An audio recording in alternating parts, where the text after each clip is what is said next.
All right, y'all, today we are going to talk about the derivative of inverse functions and inverse trig functions. So go ahead and get that in your notes, derivatives of inverse functions.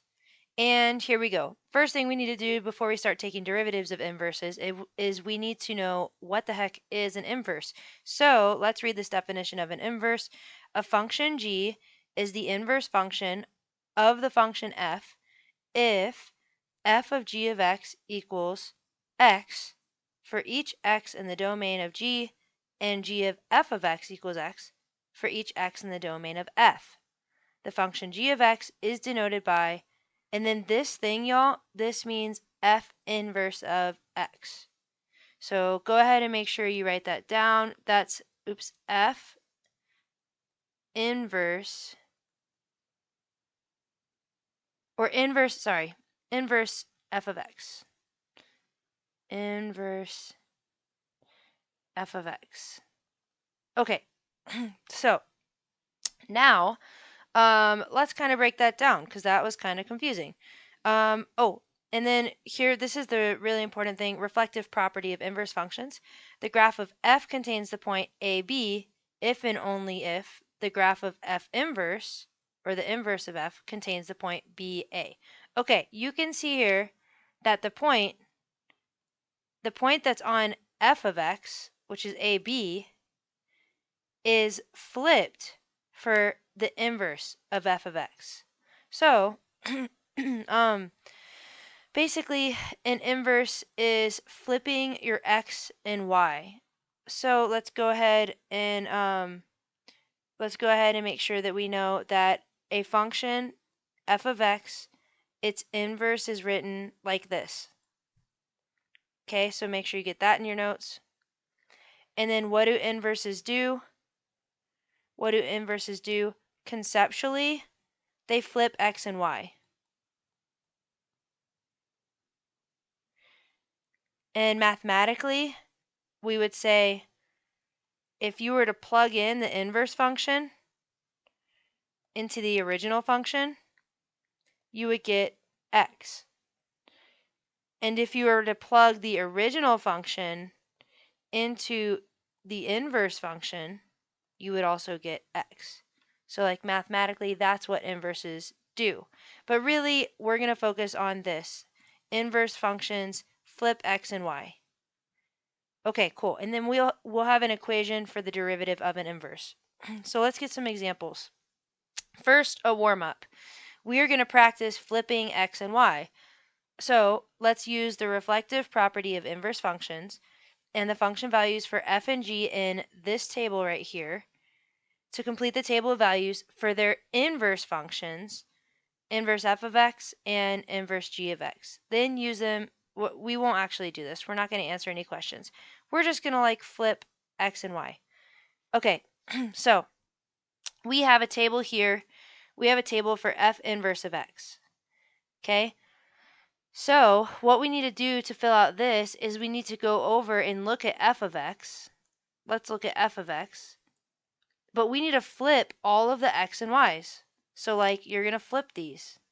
For f inverse, or the inverse of f of x, you're going to flip these. So instead of having x equals 3 right here, we're not going to do that.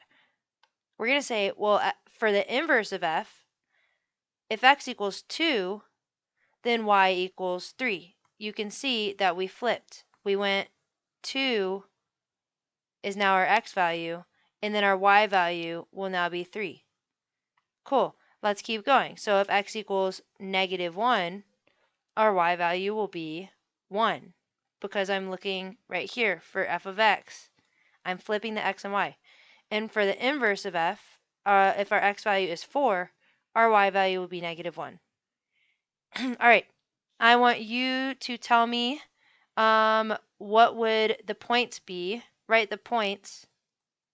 There's going to be 3 points for the inverse of g of x. Fill out this table. What are the 3 points that you get?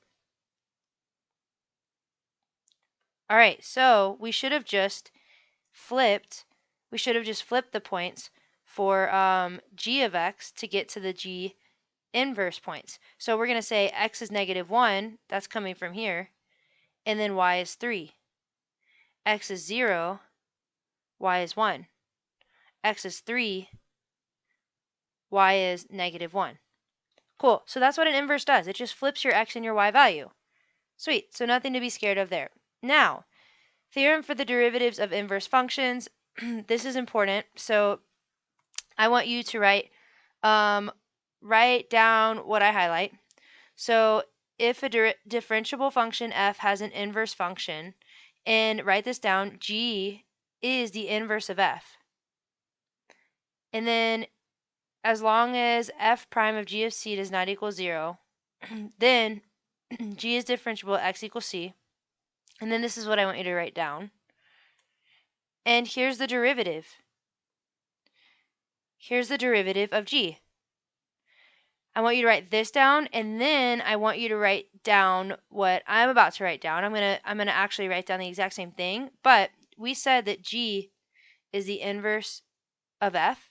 So I'm gonna write down the same thing, but I'm gonna say, well, g is the inverse of f. So f, the inverse of f, the derivative of that equals 1 over f prime of g is the inverse of f, right? So f inverse of x. Okay. So I want you to write that down as well, the stuff that I just wrote down in pink. These are like saying the same thing. I just replaced g, the g's, with f inverse because g is f inverse. Sweet. Now we're going to actually use this. Just really quick, another way of interpreting this is that the derivatives of the function f and its inverse function at a certain point, they're reciprocals of each other. So they're just like flipped. Okay. Now let's go ahead and do some practice. So to find the derivative of an inverse function, you can follow these steps. So let f and g be inverse functions such that this is true, where f of a equals b and g of b equals a. Remember, they're inverse functions, so that's why like these x and y values are flipping. G is the inverse of f, so we can switch x and y. All right, to find the derivative of your inverse function, g is the inverse, then you can follow all of these steps, and then here we have our inverse equation again. So I want you to write that down. If you didn't have that written down from before, make sure you have that down. Okay, now let's go ahead and solve. So, I mean, you can write down all these steps, or you can just kind of like walk through these problems with me, and then if you don't need the steps, you don't need the steps, but we definitely are going to use this derivative equation. Okay, let's go. Here we go. Here is a practice problem. Our very first practice problem. Write down this whole thing. Given f of x equals 4x minus 3 and f prime of 2 equals 4, find the value of f inverse of negative 5 prime. So we're finding the derivative of the inverse function. So we're going to start just by starting with this equation. So f, the inverse of f of 5 prime, you could, you know what, they put the x on the outside. Do you see how the x is on the outside right here? So I'll do that too. F inverse prime of x, it looks kind of crazy, equals, and all we're going to do is, 5 instead of x. All we're going to do is plug in 5 into the x.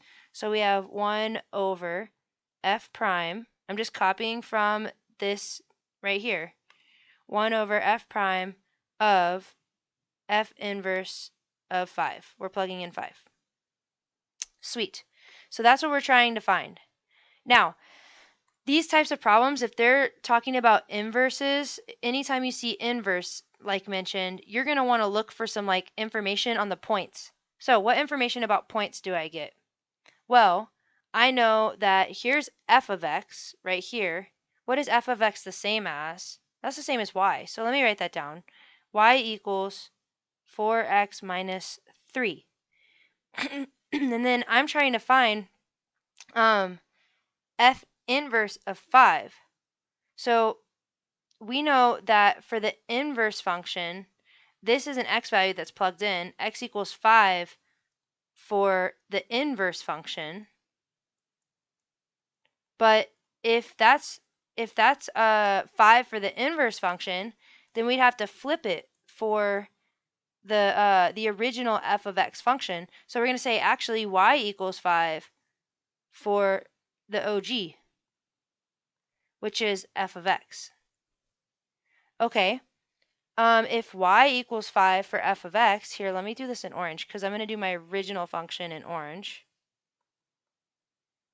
If y equals 5 for f of x, can't I just put in 5 for f of x? Those are the same thing. And then I can find what my x is for my OG function, for my original function. So let me do that really quick. So I'm going to say, okay, 5 equals 4x minus 3. Add 3 on both sides, we get 8 equals 4x. Divide by 4, we get 2 equals x. Okay, so the point for the original function, the point that we are given, let's go ahead and write this down. The point that we were given for our original function is 2, 5. And then for our inverse function, we have part of a point. We know that like the point is 5, something, right? We haven't found the y for that one. Okay, we might not need the y for that one though. We just need to know this, and you'll see why in a second. All right, so let's go back to solving now. So let's go ahead and figure out how do we get this f inverse of 5. Well, f inverse of 5 is going to be 2, right? So we can now fill in this blank. Y'all remember, the points have to flip. The points have to flip. So that's how we get the point on the inverse function. So now we know, okay, f inverse of 5, and by the way, I'm going to make this clear. This is for f inverse of x, right? Okay, so f inverse of 5 is 2. So now we can say this derivative is equal to 1 over f prime of 2. Okay, and then do we know what f prime of 2 is? Oh my goodness, they gave that to us. F prime of 2 is 4. So equals 1 over 4.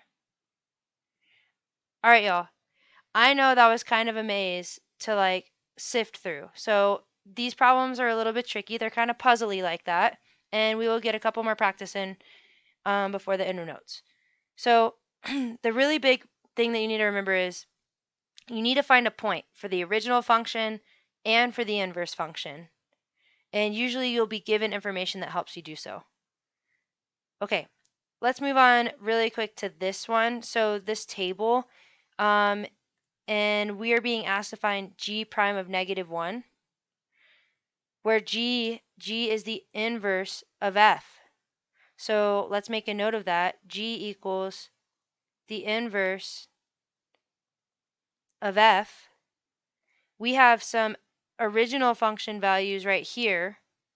So here's points 2, 5, 3, -1, -1, 4. And we're trying to find this.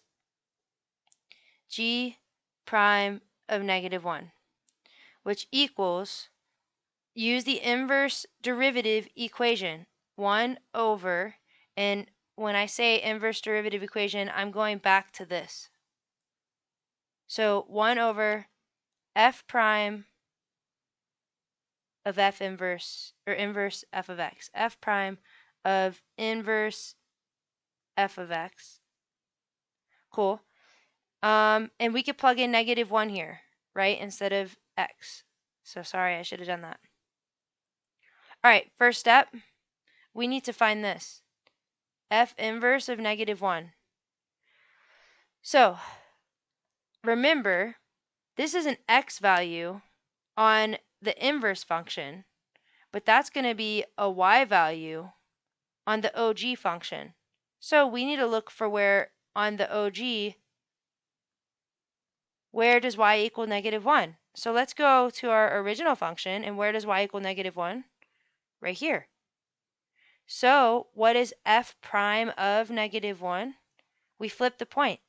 It's the x value on the original function. So we could say for the inverse function, we have the point 3, -1, where on the original function, or sorry, -1, 3, right? We have to flip them.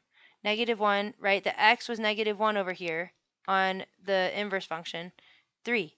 And then whereas the original function had the point 3, -1. Does that make sense? So we're just flipping the points. Okay, cool. So now we go equals f prime of, we said that that was 3. 1 over f prime of 3 is our derivative now. And we need to find f prime of 3. Well, good news. They gave us that in the table. F prime of 3, let's go to our f prime. Go to where x is 3. F prime of 3 is -4. So our derivative equals 1 over -4. And we're done. So here the derivative of the inverse function in this column would be -1 over 4. Okay. And just to like point out, we can write the points. So like let's write the points for g of x really quick. The points for the inverse, g is the inverse. Remember, g is the inverse. That's why I'm doing it in blue. The points are going to be flipped. So it'll be 5, 2. Flip these. That's the point. We have -1, 3. That's what we had up here. 4, -1. Okay. We could find these derivatives, but we're not going to waste time on that. I want to do one more example and then move on. So let g be the inverse of f. Calculate g prime of -9. So really quick, g is the inverse of f. That's important. Calculate g prime of -9 for f of x equals 4x cubed plus 5x. If f of -1 equals -9. Okay. First thing we're going to do, I'm going to plug into my inverse. This is an inverse, so I'm going to plug in to my inverse derivative equation. G prime of -9 equals 1 over f prime of the inverse of f at 9. Oop, -9. Okay, now that I've plugged into that, I can kind of break down more of the problem. So we have, this is the OG function, right? What's my point for that original function? I'm going to do it up here. The point on the original function was -1. X is -1, right? It's in parentheses, so -1, -9. But for my inverse function, what will that point convert to? For g, or g is also f inverse. They tell us that, right? G is the inverse of f. So the point is going to be -9, -1. Cool. First thing we need to find for this derivative is f, the inverse f of -9.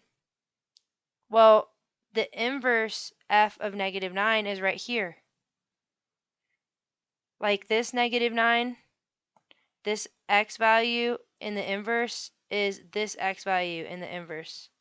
So we can plug in -1 into that whole spot. So g prime of -9 equals 1 over f prime of -1. And then how do we find f prime of -1? Well, luckily they gave us the OG function. So f prime of -1, well, to find this, we're going to take the derivative of f, so f prime of x equals 12x squared plus 5. And then we're going to plug in -1. F prime of -1 equals 12, -1 squared plus 5 equals -1 squared is 1, so we have 12 plus 5, which equals 17. And our final answer equals 1 over 17. That is our derivative of the inverse of f at -9. Cool. Let's go on to one more thing. Inverse derivatives of inverse trig functions. So here's the thing, y'all. I know you're about to get really annoyed with me. You need to write down all of these. You need to write down this whole table. This is super important to have in your notes. You're going to need to know all of these for the AP exam in your heart, in your head. And let me go over these. It is important to note that on past exams, it's most important to know the inverse formulas for sine, cosine, and tangent. So I'm just going to let you know these are the ones that I would like box, star, do what you need to do to be like, okay, I have to know these. These ones are not as important necessarily, but you still may be like quizzed on them. Okay, so write down this table, and then we're going to use it. The derivative, just so you know, this is the derivative of arc sine means inverse sine. So you could also call this inverse sine of u. Or you might also see it written sine -1 of u. That means inverse sine. So like these are all the same thing. It's just different names for the same thing. And then here is the derivative. So these are like giving you the derivative equations for inverse trig functions. Arc cosine is inverse cosine of u. Okay. Now that we've written those down, let's go ahead and use them. So the first problem that we have down here, write that problem down. We're only going to do 2 examples. We have y equals inverse sine of 5x. So what are we going to do? We are just going to use these rules. The derivative of, this is the same again, this is the same as arc sine of 5x. In these like derivative formulas is the same thing. Inverse sine is arc sine. So the derivative rules tell us y prime equals, you're going to do the derivative of u's right here, u prime on top. So what is the derivative of 5x? That's 5. So that's going to go on top over, and then on bottom, you're just going to put, on the denominator, you're going to put the square root of 1 minus u squared. Again, u is the thing in green, so u is going to be replaced by 5x. So we'll say, okay, in the denominator, we have the square root of 1 minus, I'm going to put u in parentheses. Anytime you plug in, you should always put what you're plugging in parentheses. Otherwise, it will not be mathematically correct. And there we go. There's our derivative, y'all. It is that easy. It's literally just using these rules. So you need to know them, you need to memorize them, and then know how to use them to plug in.